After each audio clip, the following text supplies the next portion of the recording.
Hello दोस्तों, कैसे हो आप सब। उम्मीद करते हैं कि सब आप अच्छे होंगे।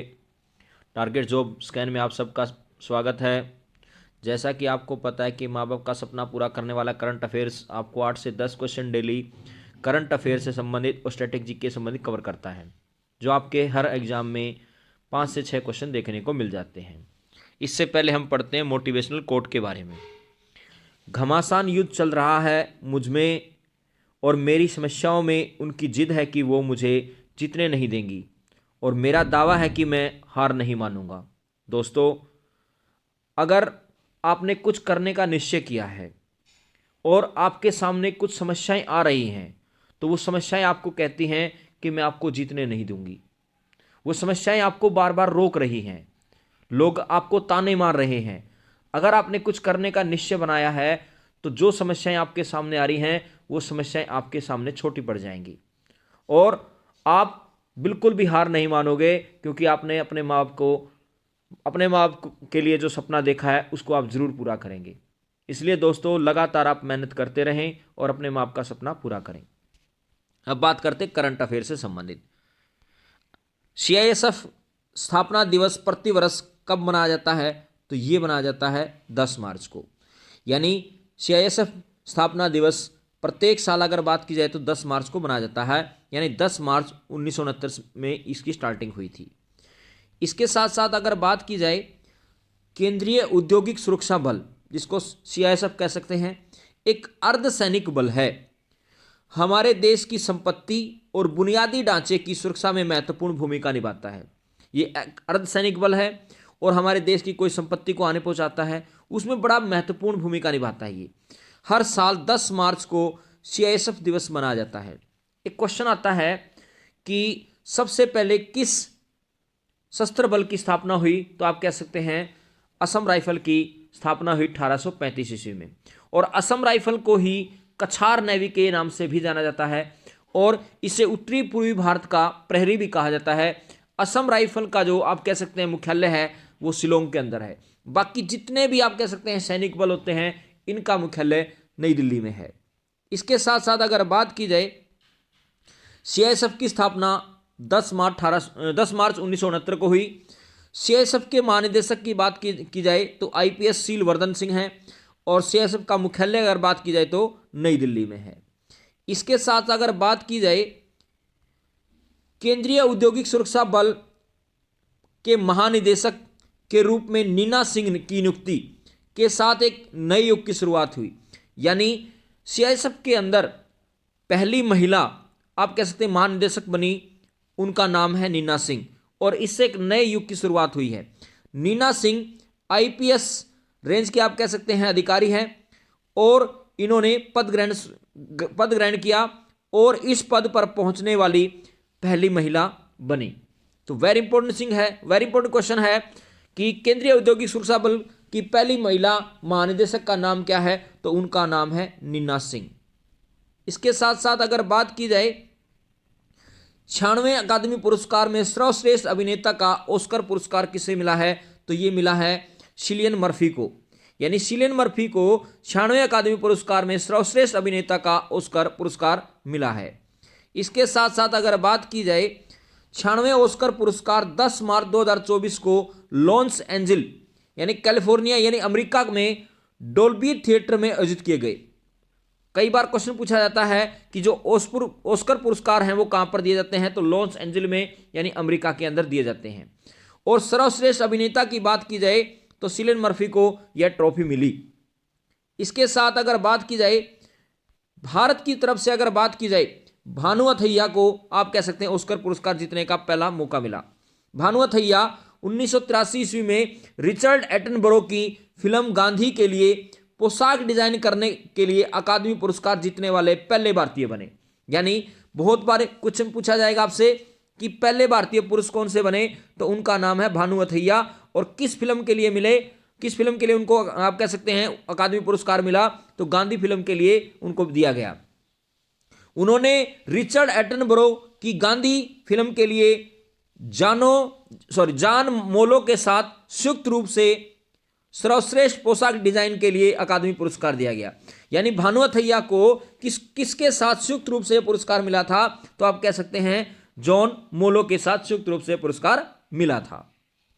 इसके साथ अगर बात की जाए, AR रहमान ऑस्कर जीतने वाले पहले भारतीय संगीतकार थे। अगर पूछा जाए भारतीय पहले संगीतकार कौन थे जिन्होंने ऑस्कर पुरस्कार जीता, तो उनका नाम है AR रहमान। उन्होंने 2009 ईस्वी में स्लम डॉग मिलियनेयर के लिए सर्वश्रेष्ठ मूल स्कोर और सर्वश्रेष्ठ मूल गीत के लिए 2 ऑस्कर जीते थे। वेरी इंपॉर्टेंट क्वेश्चन है कि ऑस्कर पुरस्कार जीतने वाले पहले संगीतकार कौन थे? तो उनका नाम है AR रहमान। 2009 ईस्वी में उनको स्लम डॉग मिलियनेयर के लिए दिया गया। इसके साथ अगर बात की जाए, 2024 में फ्रेंच ओपन पुरुष युगल बैडमिंटन का खिताब किसने जीता? तो ये जीता है सात्विक साईराज, रिंकी रेड्डी और चिराग शेट्टी ने। यानी सात्विक साईराज, रिंकी रेड्डी और चिराग शेट्टी ने 2024 में फ्रेंच ओपन पुरुष युगल बैडमिंटन का खिताब जीत लिया। इसके साथ अगर बात की जाए, 10 मार्च 2024 को पेरिस में अपना दूसरा फ्रेंच ओपन पुरुष युगल बैडमिंटन जीता। यानी इनका ये दूसरा आप कह सकते हैं फ्रेंच ओपन पुरुष युगल बैडमिंटन था जो इन दोनों ने आप कह सकते हैं जीता है। इसके साथ साथ अगर बात की जाए, इस टूर्नामेंट में सबसे पहले कौन सा आप कह सकते हैं ग्रैंड स्लैम होता है? पहला होता है ऑस्ट्रेलियन ओपन, जो वर्ष का पहला ग्रैंड स्लैम होता है, जो जनवरी के महीने में आयोजित किया जाता है। इसके बाद फ्रेंच ओपन मई जून के महीने में आयोजित किया जाता है। और इसके बाद अगर बात की जाए, विंबलडन आप कह सकते हैं जून जुलाई में आयोजित किया जाता है। और US ओपन की अगर बात की जाए तो अगस्त सितंबर में होता है। इसके साथ साथ अगर बात की जाए, विंबलडन के नाम से जाना जाता है आप कह सकते हैं, और यह दुनिया का सबसे पुराना टेनिस टूर्नामेंट है। अगर पूछा जाए दुनिया का सबसे पुराना टेनिस टूर्नामेंट कौन सा है, तो उसका नाम है विंबलडन। और इसे सबसे प्रतिष्ठित माना जाता है। वर्ष 1877 ईस्वी में लंदन के विंबलडन में ऑल इंग्लैंड क्लब में इसे आयोजित किया गया। इसके साथ अगर बात की जाए, ऑस्ट्रेलियन ओपन टूर्नामेंट की जो तिथियां वो क्या है, मई जून में आप कह सकते हुआ। और स्थान कौन सा था? Rowland Garros. और आप कह सकते हैं पेरिस में 2023 में हुआ, पेरिस में 2023 में हुआ। और मेन सिंगल चैंपियनशिप जीती थी नोवाक जोकोविक ने।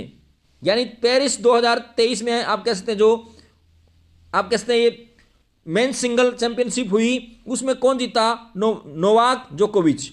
और 2023 में वुमेन सिंगल चैंपियनशिप जीती थी इका स्विटैग ने। इसके साथ अगर बात की जाए, ऑस्ट्रेलियन ओपन 2024 14 से 28 फरवरी 2024 तक आयोजित किया गया। मेलबर्न पार्क विक्टोरिया ऑस्ट्रेलिया में आयोजित किया गया। यह ऑस्ट्रेलियन ओपन का 112वां संस्करण था। वेरी इंपॉर्टेंट क्वेश्चन है कि 2024 में जो ऑस्ट्रेलियन ओपन हुआ उसका कौन सा संस्करण है? 112वां संस्करण है। कहां पर आयोजित किया गया? ऑस्ट्रेलिया में आयोजित किया गया। कब आयोजित किया गया? 14 से 28 जनवरी 2024 के बीच आयोजित किया गया। इसमें पुरुष एकल विजेता की अगर बात की जाए तो इटली के युवा टेनिस खिलाड़ी यानिक सिनर ने रूस के दानिल मेदवेदेव को हराकर ऑस्ट्रेलियन ओपन 2024 पुरुष एकल का खिताब जीत लिया। वेरी इंपॉर्टेंट क्वेश्चन है कि किसने पुरुष एकल खिताब जीता? तो आप कह सकते हैं इटली के युवा टेनिस खिलाड़ी यानिक सिनर ने आप कह सकते हैं पुरुष एकल खिताब जीत लिया। और इसके साथ साथ बात की जाए, सिनर ने अपने करियर का पहला ग्रैंड स्लैम भी जीता। यानी जो आप कह सकते हैं यानिक सिनर जो हैं उन्होंने अपने करियर का पहला ग्रैंड स्लैम भी जीता है। इसके साथ साथ अगर बात की जाए, सिनर ऑस्ट्रेलियन ओपन में पुरुष एकल का फाइनल जीतने वाले इटली के पहले खिलाड़ी भी बने। यानी इटली के पहले खिलाड़ी कौन से बने जिन्होंने ऑस्ट्रेलियन ओपन पुरुष एकल का खिताब जीता? तो उनका नाम है सिनर। इसके बाद अगर बात की जाए, सिनर नोवाक जोकोविच के बाद सबसे कम आयु के ऑस्ट्रेलियन खिलाड़ी बने हैं। इसके साथ अगर बात की जाए, महिला एकल विजेता कौन बनी? तो बेलारूस की Aryana Sabalenka Australian open final में चीन की झेंग किनवेन को हराकर लगातार अपना दूसरा ग्रैंड स्लैम हासिल किया। यानी यहां पर महिला एकल विजेता की बात की जाए तो बेलारूस की आर्यना सबालेंका ने आप कह सकते हैं ऑस्ट्रेलियन ओपन फाइनल में चीन की झेंग किनवेंग को हराकर लगातार अपना दूसरा ग्रैंड स्लैम जीता। इसके साथ साथ अगर बात की जाए सबालेंका जो आप कह सकते हैं 2012 2013 में विक्टोरिया अजारेंका के बाद लगातार ऑस्ट्रेलियन ओपन खिताब जीतने वाली पहली महिला बनी। यानी आप कह सकते हैं सबालेंका जो है 2012 2013 में विक्टोरिया के अजारेंका के बाद ऑस्ट्रेलियन ओपन खिताब जीतने वाली पहली महिला बनी। चीन की 21 वर्षीय झेंग का यह पहला ग्रैंड स्लैम फाइनल था। या अगर यह भी पूछा जाए झेंग जो थी उनका यह पहला क्या था, ग्रैंड स्लैम फाइनल था, जो आप कह सकते हैं 21 वर्ष की थी। इसके साथ साथ अगर बात की जाए पुरुष युगल विजेता कौन बने, तो ऑस्ट्रेलियन ओपन 2024 में भारत के प्रसिद्ध टेनिस खिलाड़ी रोहन बोपन्ना और ऑस्ट्रेलियन खिलाड़ी मैथ्यू एबडेन की जोड़ी ने पुरुष एकल खिताब जीत लिया। यानी पुरुष युगल विजेता कौन बने, भारत के प्रसिद्ध टेनिस खिलाड़ी रोहन बोपन्ना और ऑस्ट्रेलिया के मैथ्यू एबडेन की जोड़ी ने यह खिताब अपने नाम कर लिया। इसके साथ साथ अगर बात की जाए रोहन बोपन्ना एबडेन की जोड़ी ने फाइनल में इटली के सिमोन बोलेली और एंड्रिया वावरसोरी की जोड़ी को सीधे सेटों में हराया। रोहन बोपन्ना और मैथ्यू एबडेन की जोड़ी ने पहली बार यह खिताब जीता है। अगर यह भी क्वेश्चन पूछा जाए कि 2024 का जो ऑस्ट्रेलियन ओपन है वो पहली बार किसने जीता है, तो रोहन बोपन्ना और मैथ्यू एबडेन की जोड़ी ने पहली बार यह खिताब जीता है। इसके साथ साथ अगर बात की जाए रोहन बोपन्ना ओपन एरा में ग्रैंड स्लैम जीतने वाले सबसे उम्रदराज खिलाड़ी भी बने। यानी रोहन बोपन्ना ओपन एरा में ग्रैंड स्लैम जीतने वाले सबसे ज़्यादा उम्र के खिलाड़ी बने और वो लगभग आप कह सकते हैं 43 साल और 329 दिन की आयु में चैंपियन बने। इसके साथ साथ अगर बात की जाए महिला युगल विजेता की, तो ताइवान की टेनिस खिलाड़ी हसिए सू वेई और बेल्जियम की एलिस मर्टेस ने लात्वियाई यूक्रेनी जोड़ी जेलना ऑस्टापेंको और लुडमिला किंचेनोक को हराकर ऑस्ट्रेलियन ओपन 2024 में महिला युगल का खिताब जीत लिया। यानी महिला युगल की विजेता कौन बनी, तो ताइवान की टेनिस खिलाड़ी हसिए सू वेई और बेल्जियम की एलिस मर्टेस ने, या आप कह सकते हैं अपने महिला युगल विजेता बनी, या अपने नाम किया उन्होंने। और किसे हराया, लात्वियाई यूक्रेनी जोड़ी जेलना ओस्टापेंको और लुडमिला चिकनवो को हराकर ऑस्ट्रेलियन ओपन 2024 में महिला युगल खिताब जीत लिया। इसके साथ अगर बात की जाए 38 साल की उम्र की सुवेई अमेरिका की लिसा रेमंड के बाद ग्रैंड स्लैम युगल विजेता जीतने वाली दूसरी उम्रदराज महिला बनी। यानी आप कह सकते हैं अमेरिका की लिसा रेमंड के बाद ग्रैंड स्लैम युगल विजेता जीतने वाली दूसरी सबसे उम्रदराज महिला कौन सी बनी है, तो उनका नाम है सू वेई। और कितने साल की उम्र में बनी है, 38 साल की उम्र में बनी है। ऑस्ट्रेलियन ओपन में सू वेई और मर्टेस ने मिलकर पहली बार महिला युगल का खिताब जीता है। यानी ऑस्ट्रेलियन ओपन में सू वेई और मर्टेस ने मिलकर पहली बार महिला युगल का खिताब भी जीता है। इसके साथ अगर बात की जाए फ्रेंच ओपन बैडमिंटन पुरुष एकल वर्ग में सेमीफाइनल में कौन पहुंचा है, तो उनका नाम है लक्ष्य सेन। इसके साथ साथ अगर बात की जाए भारतीय शटलर लक्ष्य सेन ने 8 मार्च 2024 को फ्रेंच ओपन बैडमिंटन पुरुष एकल वर्ग के लिए सेमीफाइनल में पहुंच गए। इसके साथ अगर बात की जाए INS जटायु क्या है, तो यह आप कह सकते हैं एक मिनिकोय द्वीप में लक्षद्वीप में एक नौसैनिक अड्डा स्थापित किया गया है। यानी लक्षद्वीप में एक नौसैनिक अड्डा स्थापित किया गया है और उसका नाम है INS जटायु। अगर बात की जाए यहाँ पर 8 डिग्री चैनल किस किस के बीच में है, मिनिकोय और मालदीव के बीच में है। 10 डिग्री चैनल की अगर बात की जाए तो अंडमान और निकोबार के बीच में है। और 9 डिग्री चैनल की बात की जाए तो आप कह सकते हैं मिनिकोय और लक्षद्वीप के बीच में है। इसी प्रकार से यहाँ पर अगर बात की जाए अंडमान निकोबार द्वीप समूह भारत का सबसे बड़ा क्षेत्रफल के हिसाब से केंद्र प्रदेश है। और अगर बात की जाए अंडमान निकोबार द्वीप समूह की राजधानी पोर्ट ब्लेयर एक बंदरगाह के रूप में भी जानी जाती है। और अंडमान निकोबार द्वीप समूह को अगर बात की जाए तो काला पानी के नाम से भी जाना जाता है। इसी के साथ अगर बात करते हैं INS जटायु एक नौसैनिक अड्डा है जो 6 मार्च 2024 को लक्षद्वीप समूह में मिनिकॉय द्वीप पर चालू किया गया है। इसके साथ अगर बात की जाए, हाल ही में सूडीज ने 2024 में भारत की वृद्धि दर कितने प्रतिशत रहने का अनुमान लगाया है, तो ये लगाया 6.8%। इसके साथ अगर बात की जाए, हाल ही में आईसीसी विश्व टेस्ट चैंपियनशिप रैंकिंग में कौन शीर्ष पर है, तो आप कह सकते हैं भारत, आप कह सकते हैं प्रथम स्थान पर है। आईसीसी वर्ल्ड टेस्ट चैंपियनशिप 2023 से 25 के अंदर जो रोमांच आप कह सकते हैं चरम पर है, यानी 2023, 24 और 25 तक आप कह सकते हैं कि ये प्रथम स्थान पर रहने की उम्मीद है। तो ऑस्ट्रेलिया ने न्यूजीलैंड को दूसरे टेस्ट में हराते हुए 2-0 से टेस्ट सीरीज में उनको हरा दिया, और इस दौरान आप कह सकते हैं WTC तालिका में ऑस्ट्रेलिया दूसरे नंबर पर पहुंच गई। और हाल ही में इंग्लैंड को 4-1 से हराने वाली भारतीय टीम ने अपना पहला पायदान यहां पर कायम किया है। यानी भारत जो आप कह सकते हैं आईसीसी वर्ल्ड टेस्ट चैंपियनशिप का पहला देश बना, और दूसरे स्थान पर अगर देश की बात की जाए तो ऑस्ट्रेलिया बना है। इसके साथ साथ अगर बात की जाए, अंतर्राष्ट्रीय क्रिकेट परिषद, जिसको आईसीसी क्रिकेट के नाम से भी जाना जाता है, क्रिकेट की वैश्विक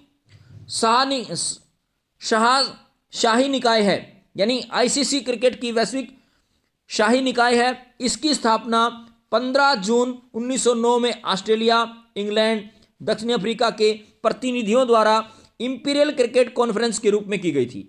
यानी आईसीसी की स्थापना कब हुई, तो 15 जून 1909 में ऑस्ट्रेलिया, इंग्लैंड और दक्षिण अफ्रीका के प्रतिनिधियों द्वारा इंपीरियल क्रिकेट कॉन्फ्रेंस के रूप में की गई थी। 1965 ईस्वी में अगर बात की जाए, 1965 ईस्वी में क्रिकेट कॉन्फ्रेंस के रूप में की गई।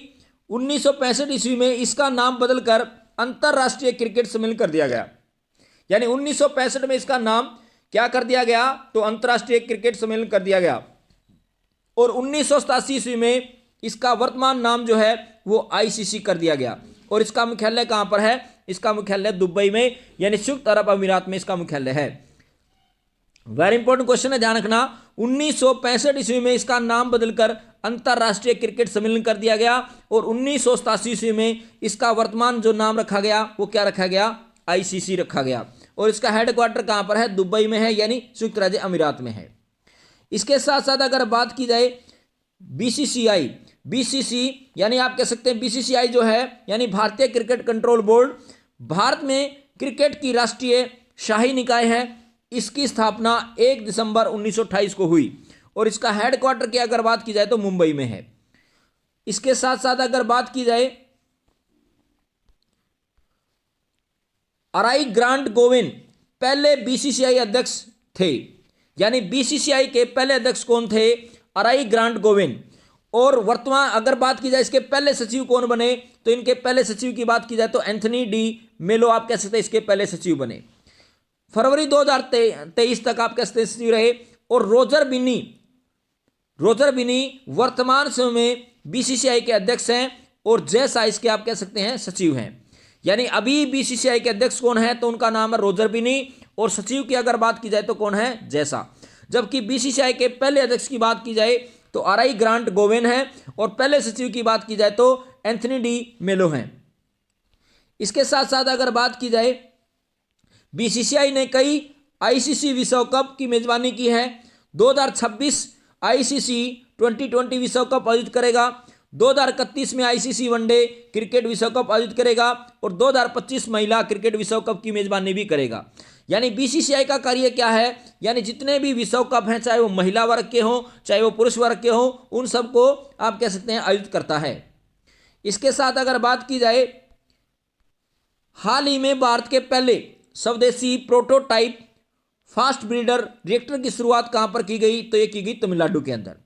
और ध्यान रखना यहां पर बड़ा इंपॉर्टेंट क्वेश्चन है, भारत में सर्दियों की ऋतु में या सर्दी के समय में सबसे ज्यादा वर्षा कहां पर होती है, तमिलनाडु के अंदर होती है। और अगर बात की जाए, दक्षिण भारत का एकमात्र ऐसा राज्य है जिसकी तटीय सीमा सबसे लंबी है, तो उस राज्य का नाम है आंध्र प्रदेश। और अगर बात की जाए यहां पर गंगा नदी झारखंड राज्य से सबसे कम होकर गुजरती है, और सबसे ज्यादा होकर गुजरती है उत्तर प्रदेश से। इसके साथ साथ अगर बात की जाए, अदिति योजना जो हाल ही में समाचार पत्रों में देखी गई, किस क्षेत्र से संबंधित है, तो यह है रक्षा क्षेत्र से। और हमारे रक्षा मंत्री कौन है? तो राजनाथ सिंह आप कह सकते हैं रक्षा मंत्री हैं।